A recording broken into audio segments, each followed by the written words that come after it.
For years, it was one of the greatest modern mysteries, a sound that just erupted from the deepest, most remote corner of our planet.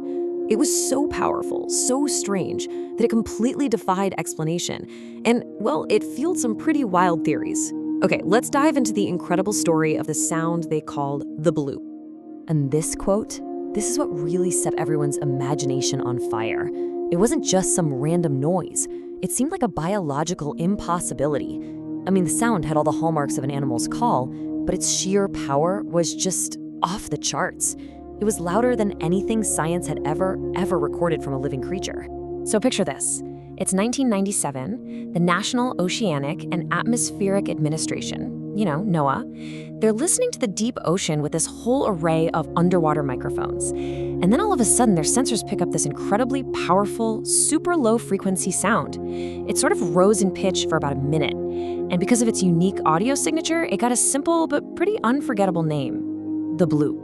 And just like that, the discovery kicked off a massive global guessing game. You had scientists, you had amateur sleuths, everybody jumping in. They were all on the hunt, not for a lost submarine or a shipwreck, but for the source of a sound that seemed to come from something truly colossal. The mystery got even deeper once they figured out where it came from. The bloop was traced back to a spot in the South Pacific so remote, they actually call it the oceanic pole of inaccessibility. It is literally the furthest point from any land on Earth. I mean, seriously, if you were gonna hide a giant sea monster, this is exactly where you'd put it. And to really get your head around the scale of this thing, the bloop was so loud it was picked up by multiple microphone arrays that were over 5,000 kilometers apart. That's like shouting in New York and being heard clear as day in Los Angeles. That's the insane amount of power we're talking about, traveling through the ocean's deep sound channel. So the theory started flying everywhere. Could it be some new kind of secret submarine? Nah, probably not. The audio profile just didn't match. What about a deep sea volcano or an earthquake? It was possible, but the sound signature was weird for that. And then, of course, there was the one that captured everyone's attention, that this was the call of a massive, unknown animal lurking in the abyss. And this was the real head-scratcher, the structure of the sound, the way it changed frequency. It was so much like the sounds marine animals make. But, and this is a big but, no known animal, not even the blue whale, which is the loudest creature on the planet, could possibly make a sound this loud. It would have to be something just unbelievably larger. For years, that monster theory really held on in the public imagination. I mean, who doesn't love a good monster story? But you know how science works. As our tech got better and scientists gathered more and more data, a very different and honestly a much more profound answer started to surface. The call wasn't coming from a monster in the deep. It was coming from the ice at the very bottom of the world. So, okay, if it's not some colossal sea beast, then what on earth could make a sound like that? The answer, it turns out, wasn't in a biology textbook. It was in geology and glaciology. The real culprit has a pretty cool scientific name, a cryosysm, or to put it more simply, an icequake.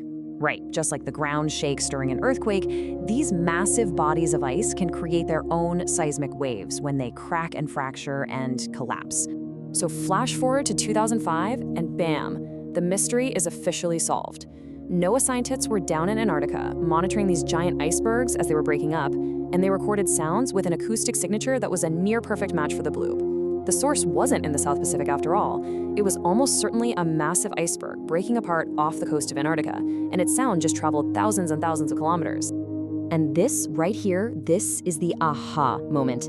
This is the smoking gun. On the left, you see the visual fingerprint of the bloop sound. Now look at the fingerprints of known icequakes on the right. See? They're practically twins. Same rise in frequency, same massive amplitude. The evidence was just undeniable. The monster was ice.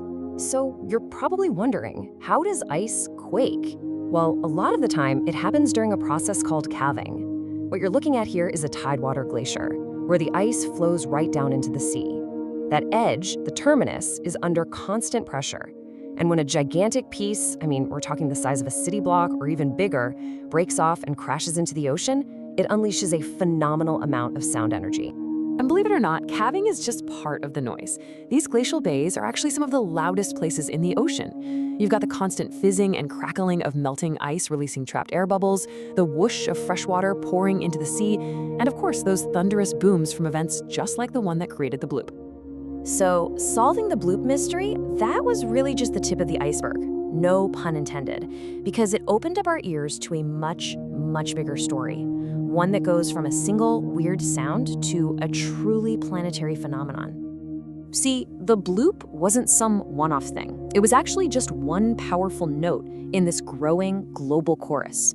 Because as our planet warms up, the ice is melting and breaking apart faster and faster.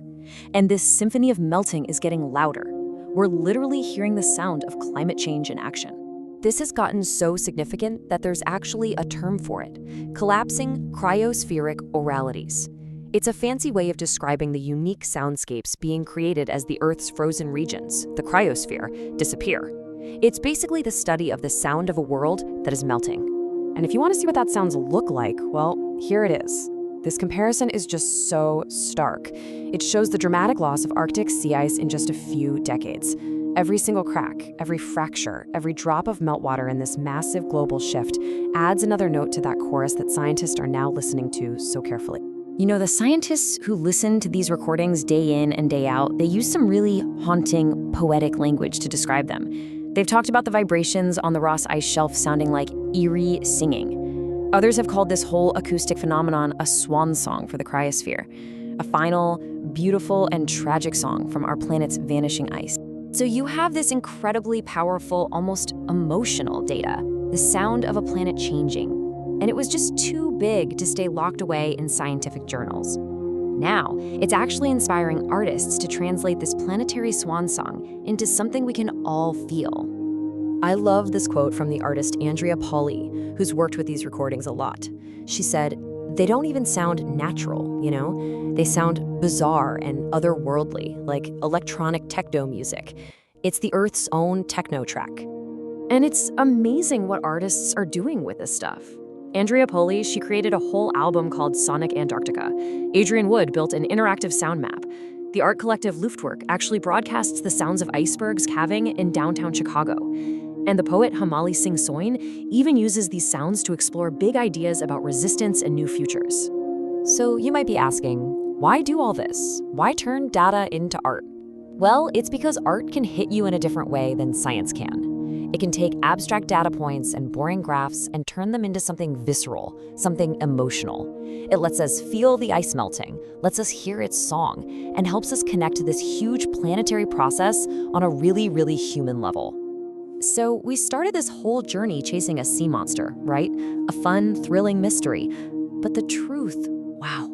The truth turned out to be so much bigger. The bloop wasn't a monster's call from the deep.